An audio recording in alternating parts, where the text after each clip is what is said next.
திமுக ஆட்சியின் பேரை கெடுக்க பொய் பொய்யா சொல்லிட்டு இருக்கிற விஜய் முகமூடிய கொஞ்சம் கிழிப்பமா, எது பொய் எது உண்மைன்னு பாப்போம். கடலோர கிராமங்கள்ல மீன் அரிப்புல இருந்து பாதுகாக்கிற அலையாத்தி காடுகளை அழிக்கிறத பத்தி தடுத்து நிறுத்தி அதுக்கு ஒரு வழி பண்ண வேண்டிய அரசாங்கத்துக்கு இதை விட ஒரு முக்கியமான ஒரு வேலை ஒண்ணு இருக்கு. அது என்ன தெரியுமா? கடந்த 2021 ஆண்டில் 45 சதுர கிலோமீட்டராக இருந்த அலையாத்தி காடுகளை இன்று 90 சதுர கிலோமீட்டராக பெருக்கியுள்ளது தமிழ்நாடு அரசு.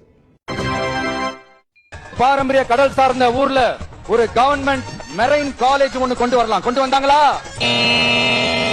நாகப்பட்டினத்தில் மீன்வள பல்கலைக்கழகம் 2012 ஆண்டிலிருந்து செயல்பட்டு வருகிறது. இங்க இருக்கிற மக்களுக்கு குடிக்க தண்ணி இல்லாம தவிக்கிறாங்க. அதுக்கு தீர்வா காவிரி தண்ணியை கொண்டு வரலாம். மக்களோட தாகத்தை தீர்க்க கொண்டு வந்தாங்களா? கொள்ளிடம் காவிரி ஆற்றிலிருந்து நாகப்பட்டினத்திற்கு 6 மெகா லிட்டர் தண்ணீர் தினமும் கிடைக்கிறது. நம்ம மீனவர்கள் படுற இந்த கஷ்டத்தை எல்லாம் பார்த்து ஒரு பெருசா ஒரு கடிதம் ஒண்ணு எழுதிட்டு அதுக்கப்புறம் கப்சிப்புன்னு சைலண்டா போறதுக்கு நாம ஒண்ணு இந்த திமுக அரசும் கிடையாது. கடந்த 10 ஆண்டுகளில் 3700 மீனவர்களை இலங்கை அரசிடமிருந்து மீட்டுள்ளதாக ஒன்றிய அரசு தெரிவித்துள்ளது. எத்தனை கட்டுப்பாடுங்க!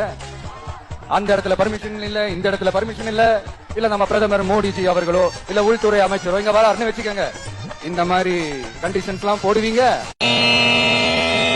கடந்த ஏப்ரல் 9ஆம் தேதி நடைபெற்ற பிரதமரின் பேரணிக்கு 20 விதிமுறைகளை விதித்திருந்தது தமிழ்நாடு காவல்துறை. யார் கூட்டம் நடத்தினாலும் ஒரே விதிமுறைதான் என காவல்துறை தெளிவுபடுத்தியுள்ளது.